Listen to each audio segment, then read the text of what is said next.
بيبدأ الفيلم مع قاتل محترف اسمه جون، وهو قاعد في ملهى ليلي علشان عنده مهمة قتل واحد من زعماء المافيا الروسية. وأثناء ما جون قاعد بياخد باله من بنت صغيرة قاعدة، فبيفضل يلعب معاها ويشاور لها. وبعد شوية بيوصل الشخص المطلوب واللي صورته على موبايل جون، وساعتها بيمشي جون وراه وبيعرف انه رايح مكان سري جوه الملهى. وبيقدر جون انه ياخد الحارس اللي قاعد على الباب رهينة وبيدخل بيه جوه، وبيقدر انه يخلص عليهم كلهم. وبعد ما بيخلص بياخد اللابتوب بتاع الشخص الروسي علشان يوديه المنظمة اللي بيشتغل فيها وياخدوا منه معلومات مهمة. لكن في الوقت ده بيسمع صوت حد بيقرب من الباب، وساعتها بيضرب نار على الباب بشكل عشوائي علشان يخلص على الشخص اللي جاي عليه ده. لكن المفاجأة انه لما بيروح يشوف مين اللي كان جاي بيتفاجئ انها البنت الصغيرة اللي شافها بره وبتموت قدام عينيه. ومن وقتها بيبدأ جون يحس باكتئاب وبينعزل عن العالم، وبيقرر يعتزل عالم الإجرام ويسيب المنظمة. لكن بيروح له 3 من أفراد العصابة علشان يطمنوا عليه، وجون بيكون رابط حبل عند الباب وفيه فخ علشان يمنع أي حد يدخل البيت بتاعه. لكن العصابة بيكونوا فاهمين ده وبيقصوا الحبل وبيقدروا يدخلوا، وبيتفاجئوا بمنظر جون اللي بيكون نايم في السرير ومصاب وحالته صعبة جدا. فبياخدوه وبيساعدوه إنه يقوم من مكانه، وبيتحركوا كلهم على مقر العصابة بتاعتهم. وهناك الزعيم بيقوله إن لسه المهمة بتاعته ما خلصتش، وبيعرفوا إن في واحد اسمه لي يبقى شغال معاهم، لكنه دلوقتي قاعد في كوريا. ولي ده كان معين مساعد عنده اسمه يون، ويون سرق ملف مهم جدا من لي فيه كل الحسابات الخارجية والاختلاسات اللي على الشركة، واللي تمنها يعدي 100 مليون دولار. علشان كده كانوا عايزين يخلصوا منه، وهو ده الشخص اللي جون قتله في الملهى. وهو ما كانش من المافيا الروسية ولا حاجة، بس هما كانوا بيخدعوه. لكن المشكلة ان يون قبل ما يموت بعت ايميلات ل3 افراد، وهما بارك وسونج وواحدة اسمها موك، واكيد واحد منهم معاه الملف الاصلي.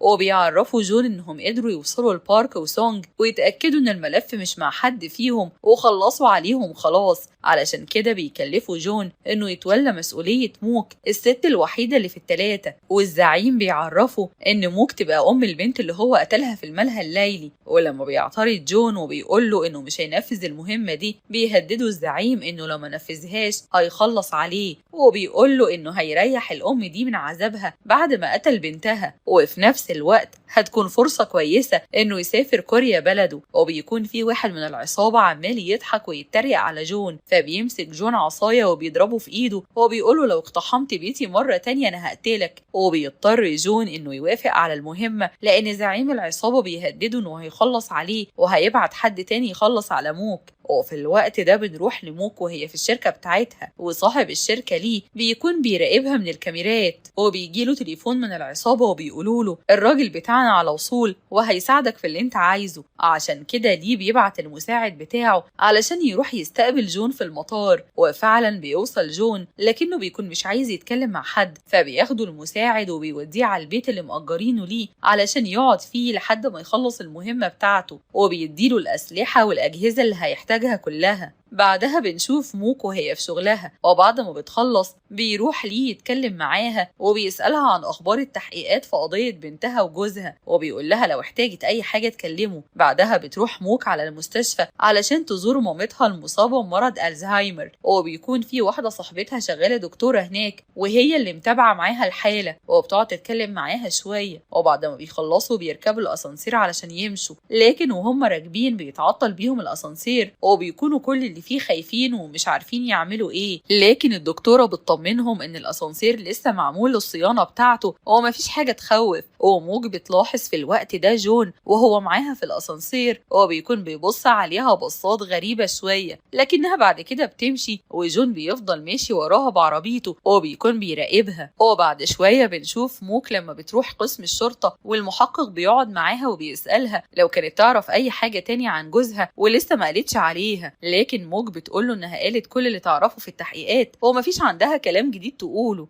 بعد ما بتخلص بتروح علشان تشوف والدتها في المستشفى وتطمن عليها، ووالدتها بتقول لها انها شافت يومي بنتها في الحلم وكانت مبسوطة وبتلعب. فبتتضايق موك وبتقفل على نفسها الحمام وبتفضل تعيط وبتكون مش قادرة تتماسك. وفي نفس اليوم بالليل بنشوف جون لما بيقتحم أوضة الأم في المستشفى، وهو بيقدر إنه ياخد الشريحة بتاعة التليفون بتاعها، وهو بيركب جهاز في تليفون موك علشان يقدر يقتحمه ويعرف كل حاجة فيه. بعدها بيمشي وبيقعد في العربية بتاعته يبص على الصور، وبيشوف صور لأم موك في المستشفى وصور ليومي بنتها، وبيحس إنه متأثر بيهم جدا. بعدها بنشوف موك في الشركة بتاعتها، وبتكون في حفلة كبيرة جدا ليها بعد ما قدرت إنها تحقق مكاسب كبيرة للشركة، وهم عاملين الحفلة دي علشان يشكروها. وبتطلع موك تقول كلمة وبتشكر فيها كل اللي ساعدها في الشركة وشارك معاها الإنجاز ده، لكنها في الوقت ده بتفتكر بنتها، وبتستنى لما الحفلة تخلص، وبتروح تقعد في العربية بتاعتها وبتقعد تسمع في الرسائل الصوتية اللي كانت بنتها بتبعتها لها باستمرار، وبيكون الموضوع مؤثر جدا وبتفضل تعيط. وجون بيكون قاعد هو كمان وبيسمع نفس الرسائل لأنه مخترق الموبايل بتاعها، وبيحس إنه متأثر هو كمان. وتاني يوم بتروح موك علشان تزور والدتها في المستشفى، وبيروح جون هو كمان وبيركب معاها الأسانسير، والكهرباء بتقطع عليهم هما الاتنين والأسانسير بيعطل، وموك بتكلم الاستغاثة وبيقولوا لها إنهم شغالين على تصليح العطل في أسرع وقت ومفيش حاجة تقلق.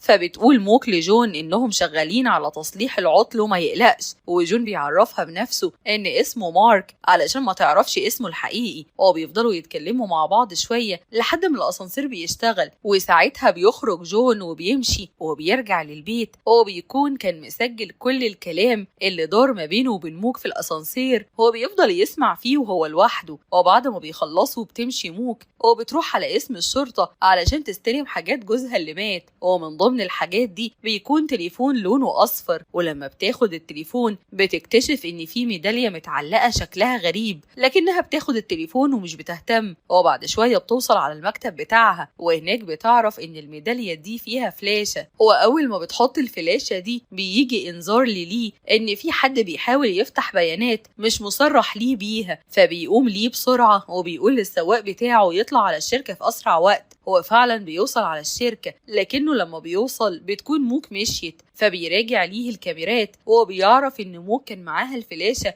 اللي بيدوروا عليها طول الوقت ده. ومن الناحية التانية بنشوف جون بعد ما قدر يقتحم بيت موك وبيفتح الخزنة بتاعتها اللي مش بتفتح غير ببصمة الصوت، لكنه بيستخدم التسجيل اللي حصل بينه وبينها في الأسانسير علشان يفتح بيه الخزنة، وبيلاقي فيها مفتاح وأوراق. وفي الوقت ده بيجيله تليفون من مساعد ليه وبيطلب منه انه يرجع الفلاشة اللي مع موك ويخلص عليها ويتخلص من جثتها. لكن اثناء ما هما بيتكلموا بيتفتح باب البيت وبتكون موك وصلت، فبيجري جون يستخبى وبيجهز السلاح بتاعه علشان لو حصل اي حاجة يخلص عليها. لكنه بيشوف انها بتقعد وبتخرج اسطوانات وبتقعد تتفرج على فيديوهات لبنتها في المدرسة، وبتكون متأثرة وبتفضل تعيط. وساعتها جون بيحس بالذنب هو كمان، هو بيفضل سايبها تعيش اللحظة المؤثرة دي مع نفسها. وبعد شوية بينزل وبيلاقيها نايمة على الكنبة وبيعرف انها انتحرت، فبيقعد جنبها وبيقول لها انا هحكي لك قصة ست ماتت في الصحراء. هو بيحكي عن والدته اللي كانت بتعامله بشكل وحش وبتشتمه باستمرار، وفي يوم كانوا مع بعض في الصحراء وكانوا في العربية وقررت انها تنزله، وهو ساعتها كان خايف وركب في شنطة العربية. وساعتها الام اتحركت بالعربية لمكان تاني وضربت نفسها بالنار، وفضل جون جوه لحد ما جه شخص وخرجه من شنطة العربية وأنقذه. بعدها بيضرب جون نار على الكنبة اللي عليها موك وبياخدها على المستشفى علشان يطمن عليها، وفعلا بيقدر يوديها على المستشفى في اللحظات الأخيرة وبينقذها من الموت. وفي الوقت ده بيكون ليه متعصب وعمال يضرب في المساعد بتاعه وبيقول عليه فاشل ومعرفش يخلص على موك، والمساعد بيخلي الرجالة كلها تدور على جون علشان تخلص عليه بعد ما خالف الأوامر اللي جاتله. وكمان الناحية التانية بيكون زعيم العصابة بتاعت جون بعت واحد علشان يخلص عليه بعد ما رفض جون انه ينفذ اللي مطلوب منه. بعد كده بنروح لموك في المستشفى بعد ما فاقت شوية وخلاص هتخرج من المستشفى،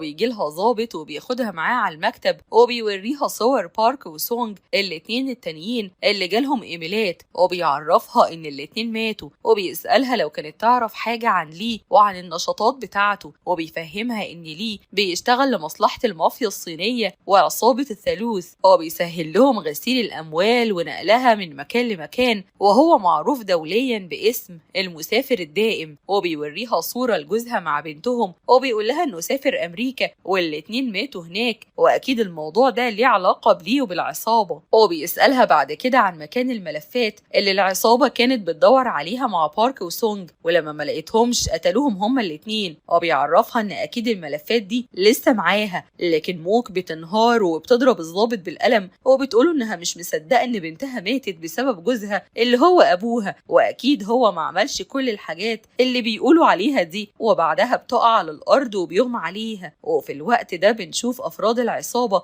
لما وصلوا كوريا وبيختبروا الأسلحة اللي معاهم علشان يقتلوا بيها جون. وتاني يوم بتكون موك فائت وبيجيلها تليفون من جون، وبيقول لها إن هو اللي أنقذها وجابها هنا المستشفى، وبيعرفها إن الملف اللي الشرطة بتدور عليه موجود في التليفون بتاع جوزها، وهي لو عايزة تحافظ على حياتها وتفضل عايشة يبقى تمشي من هنا بسرعة، لأن الشرطة مش هتعرف تحميها والعصابة جاية علشان تخلص عليها. وفعلا بيظهر شخص من العصابة بيكون متخفي في لبس ممرض، وبيدخل علشان يخلص على موك، لكن واحدة من الشرطة بتدخل، وساعتها الممرض ده بيخلص عليها بالحقن، فبتجري موك تستخبى، لكن بيوصل جون وبيدخل في معركة قوية مع الممرض، وبيقدر انه يضربه، لكن الممرض بيهرب منه، ولما بيخرج بيلاقي فيه ضابط في وشه بيهدده بالسلاح، فبياخده منه جون وبيفضي الخزنة بتاعته وبيكمل جري ورا الممرض، لكنه بيهرب منه. بس بنعرف انه رجع تاني على المستشفى، وبيكون مستني موك في الجراج علشان يخلص عليها لما تنزل، وبيقف معاه السلاح في ايده ومستعد علشان يضرب بيه. لكن اول ما بتوصل موك بيتفاجئ انها بيكون معاها رجال الشرطة وحاميينها، وساعتها بيظهر جون وبيخلص عليه. ولما بيسأله انت ازاي عرفتني وانت ما شفتش وشي، بيقول له جون انا عرفتك من السلسلة بتاعتك اللي لابسها. بعدها بنشوف موك لما راحت مع 2 من رجال الشرطة عند بيت واحد متخصص في الكمبيوتر وهيقدر يفتح الفلاشة ويعرف اللي عليها،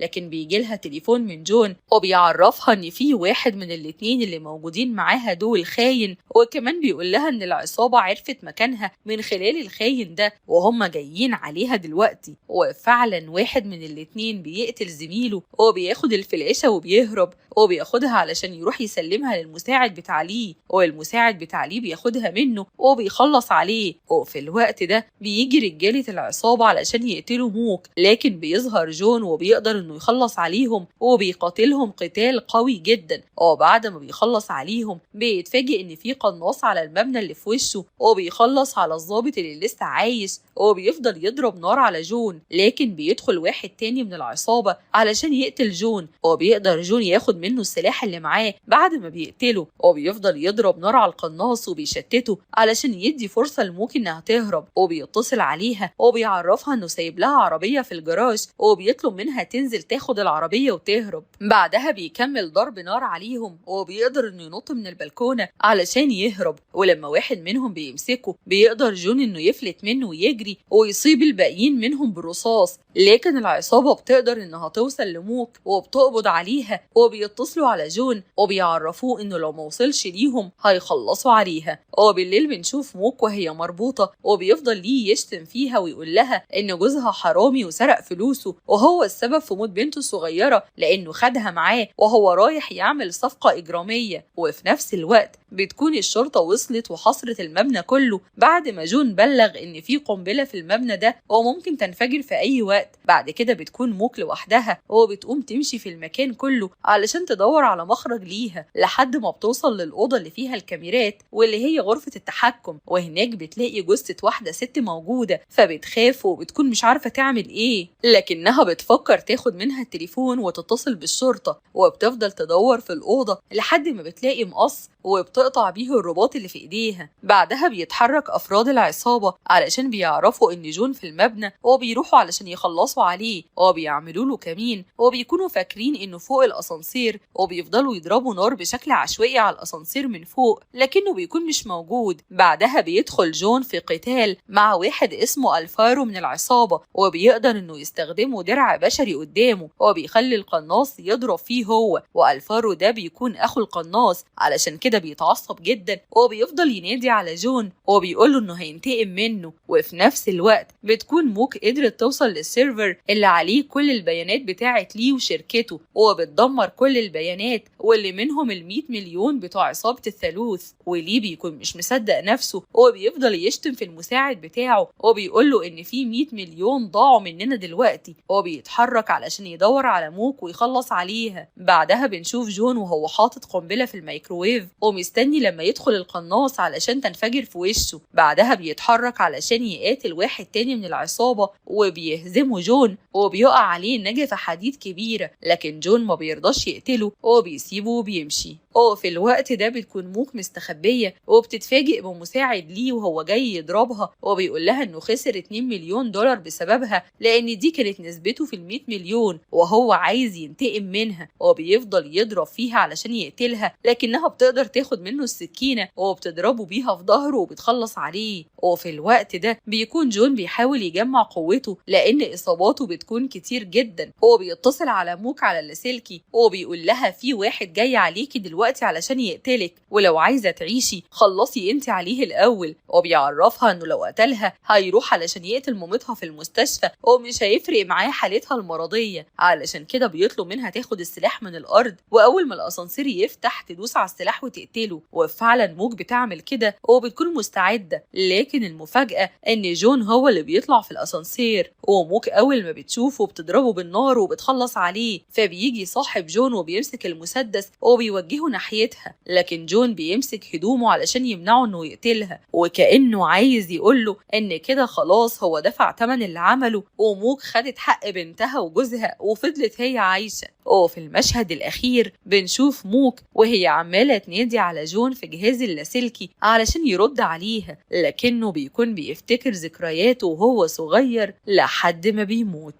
وبكده بيكون خلص فيلم النهارده.